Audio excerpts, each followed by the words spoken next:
Nearly everyone asks the same question. Is Greece's history the greatest in the world? After watching this video till the end, you finally can answer to this question. For millennia, the lands of Greece have stood at the crossroads of civilizations, invaded, divided, conquered, yet never truly erased. Time and again, powerful empires marched into this rugged peninsula and its scattered islands, convinced they could dominate it forever. And time and again, Greece endured, not always through victory on the battlefield, but through something far more lasting: culture, identity, and ideas that refused to die. It's a defiance of logic. The armies of Xerxes I once thundered across its northern passes.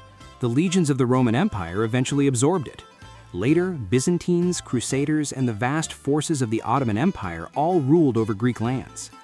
By all logic, Greece should have disappeared into history, just another conquered region, its people assimilated, its identity lost.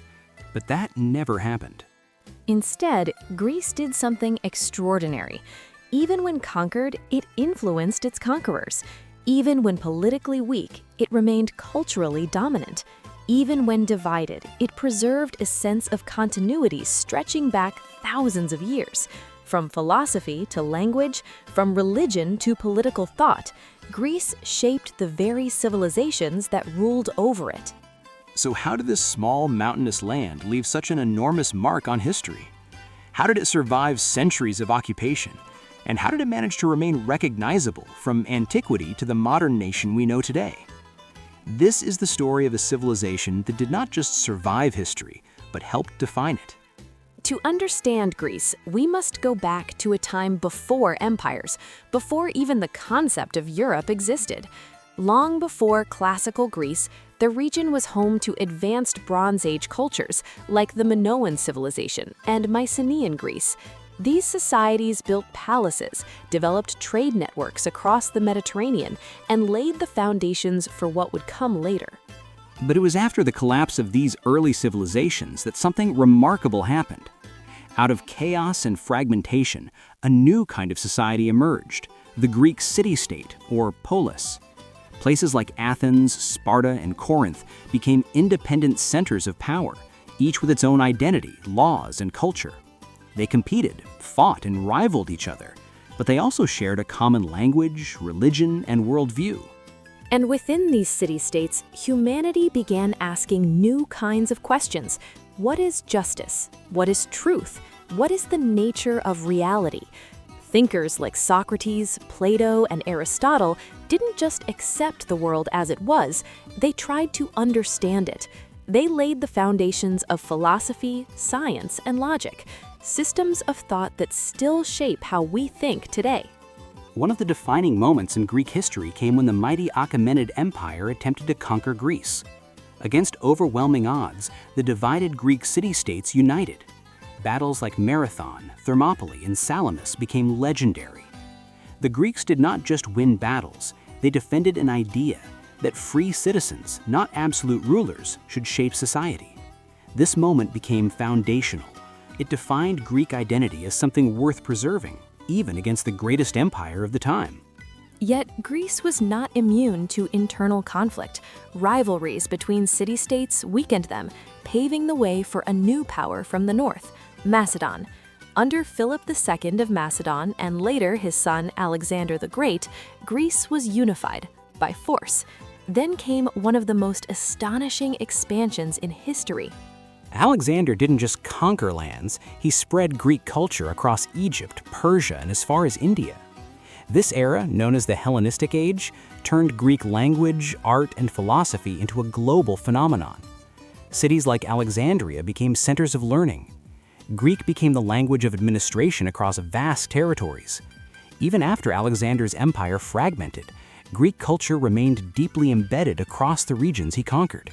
Eventually, Greece fell under the control of the Roman Republic, but something unexpected happened. Instead of erasing Greek culture, Rome embraced it. Roman elites studied Greek philosophy. Greek became the language of education.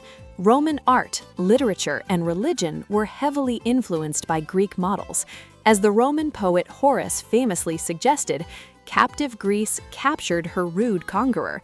Even within the Roman Empire, Greek identity survived, not politically, but culturally. When the Roman Empire split, its eastern half, centered in Constantinople, became what we now call the Byzantine Empire. This was in many ways a Greek empire. The language of administration became Greek. Greek Orthodox Christianity became central to identity. Classical knowledge was preserved and transmitted through Byzantine scholars. For nearly 1,000 years, Greek culture continued, not as a memory, but as a living tradition. Then, in 1453, Constantinople fell to the Ottoman Empire. Greece once again lost political independence. For centuries, it remained under Ottoman control, and yet, just like before, it endured. Greek language survived.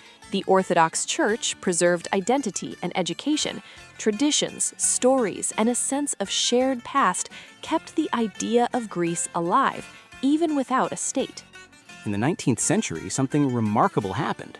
Inspired by nationalism and supported by European powers influenced by admiration for ancient Greece, the Greeks revolted. The Greek War of Independence led to the creation of a modern Greek state.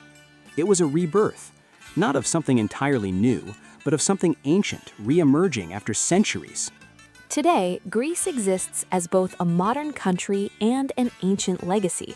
The word Greece can evoke different images: philosophers debating in marble halls, warriors at Thermopylae, Byzantine churches glowing with icons, or white houses overlooking the Aegean.